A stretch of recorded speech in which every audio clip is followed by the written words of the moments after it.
Hi, it's Peter here. In this video I'm going to go through 20 great things and features that I like about OM-1. I've had this for a few days, and a disclaimer.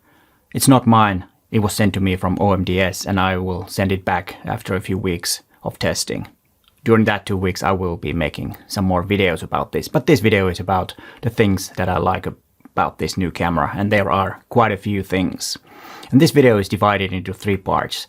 The first part is about the handling of the camera, the second part is about the video features, and the third part is about photographic features. So if you want to skip something, just go down to the description of this video. There are timestamps for different things that you might be interested in. But let's start with the handling. The first thing is the size. I really like that they made the camera smaller than EM1X, for example. The X is a bit of an oddball in that EM1 cameras. So this is more like the EM1 Mark III, and you know, the size difference isn't really big. It is about the same size. That's really familiar. And of course, when you have a new camera, you want to feel it new and different. And to be honest, when you take this to your hand, it doesn't. And that's a good thing because you're very familiar. It's easy to start to using it because the button layout and everything is about the same. So I really like that part of the camera, that it is smaller than EM1X and it's more like the EM1 Mark III. And then the USB charging. The camera doesn't come with the dedicated battery charger. You have to buy that separately, which is the new thing that most camera companies I've heard is doing it now. Charging it with the USB is not a problem. I think it's a good thing. And also what's good about if you have a PD type USB charger or power bank, you can charge it while using the camera. So that's a good thing. If you have a couple of those, you all set. You don't need to charge your camera for many, or you can keep on using your camera even though you need to charge it, and that's a really good thing. It's not the fastest way of charging, but the good thing is that you can use it while charging, and that's, I think, the best part of the USB charging. Did I say that that's a good thing, that you can use the camera while using USB?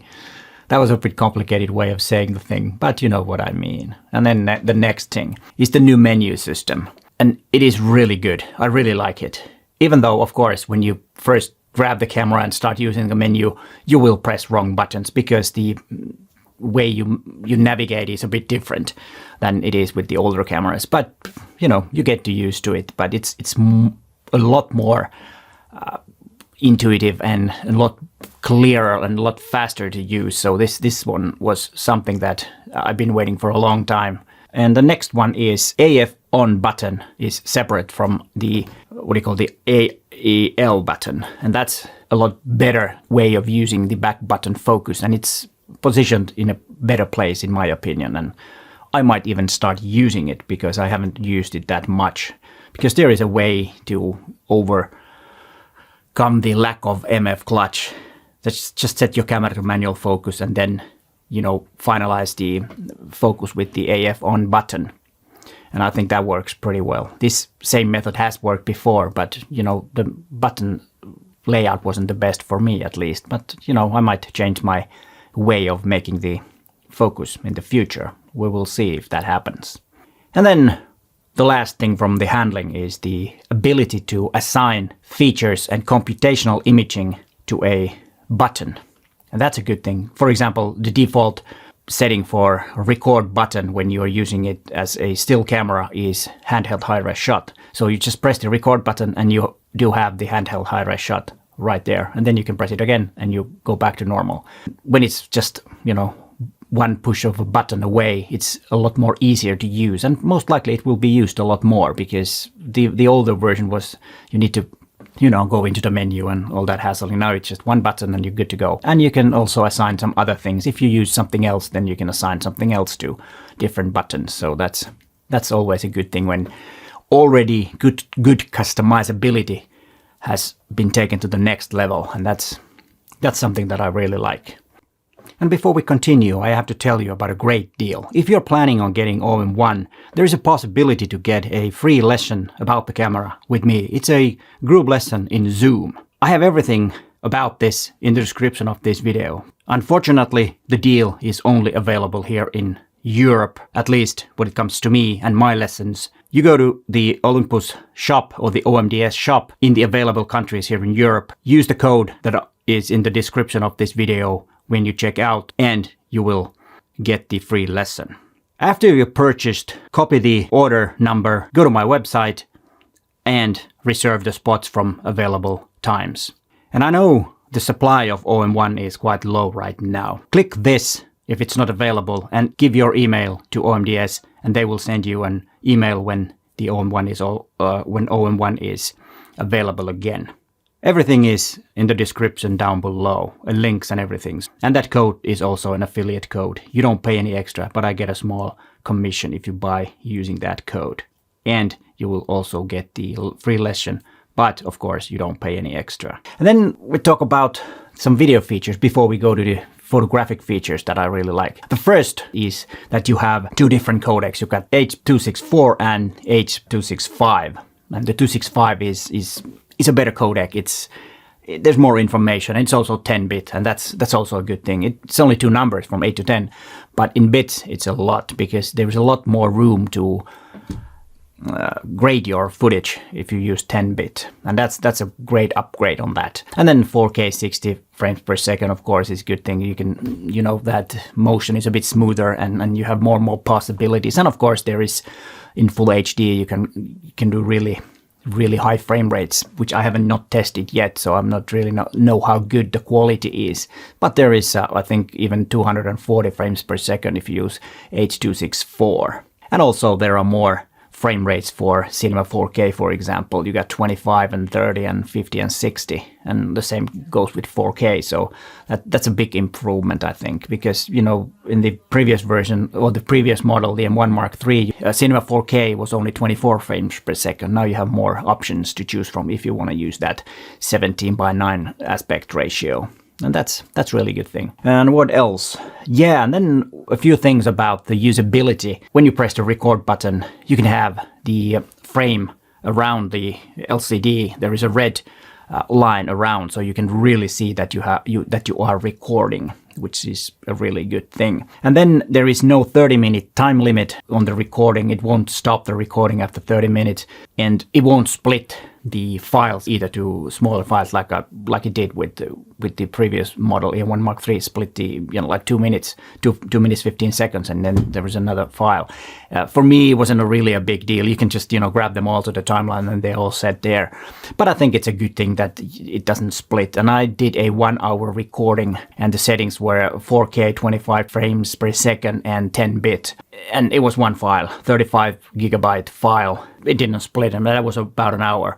And the camera didn't heat up. It wasn't really warm. You can feel that it's warmer than it's when it started, but it wasn't overheating at all. And then there is one really good thing is the design. When you attach a external mic, in the previous versions, the mic plug blocked part of the LCD screen, but with the new design, it doesn't. So the problem previously was that it was blocking the audio meters, but now it doesn't. And also the LCD turns around a lot better, or it actually turns around.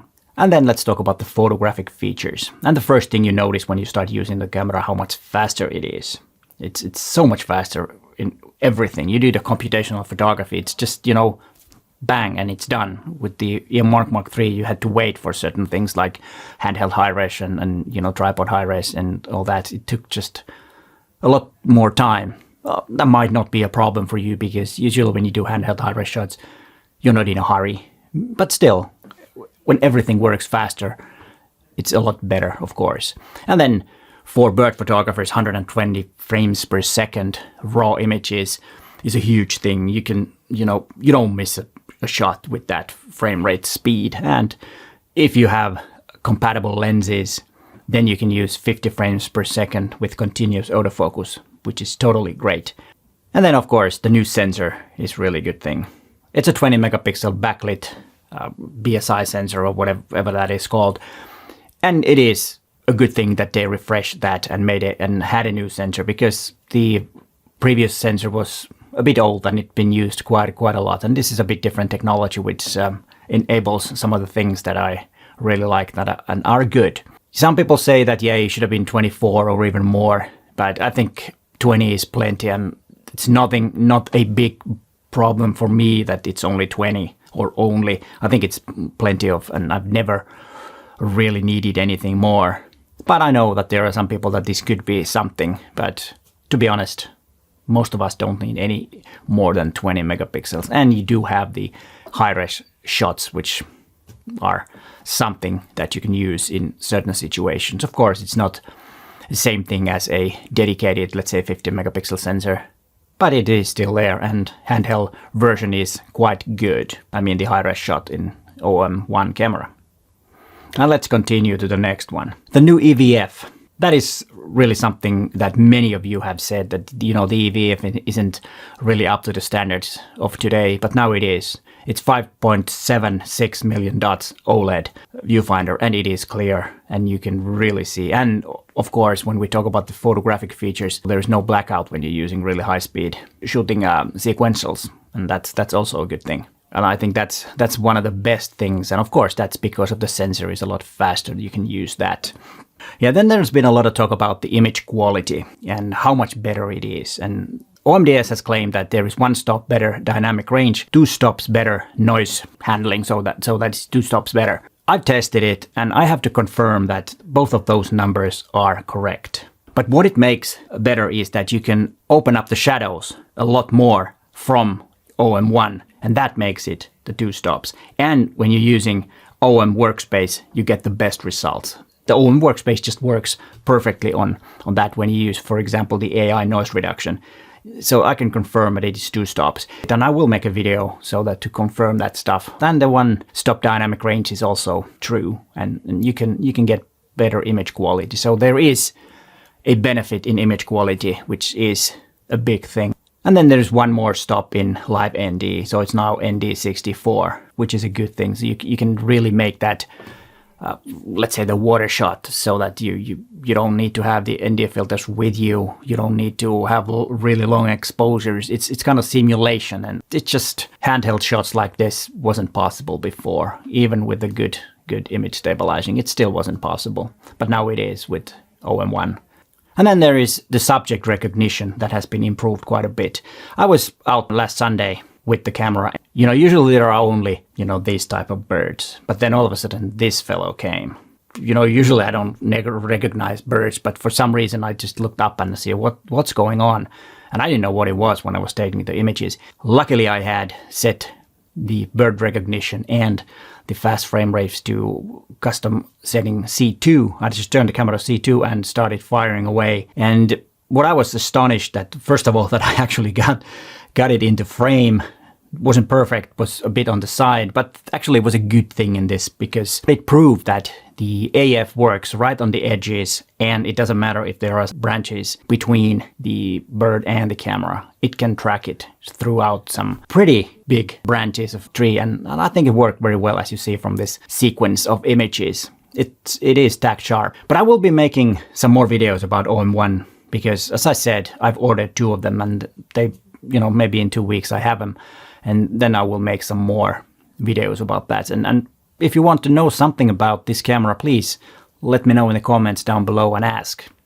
I try to answer as fast as possible and try to find the answer. But if you don't have the camera yet, which is most likely you don't because they will start shipping them on the 7th, manual is already out. So if you want to read that manual and see all the different things that are new and how it works, go and download that and start reading, because reading manuals will tell you a lot about the camera. And here is my first impression when I did not have the camera. If you haven't seen that, there are a lot more about the specs. This was only about the things that I really liked about the new camera, which has some new exciting things. But hey, thanks for watching and bye for now.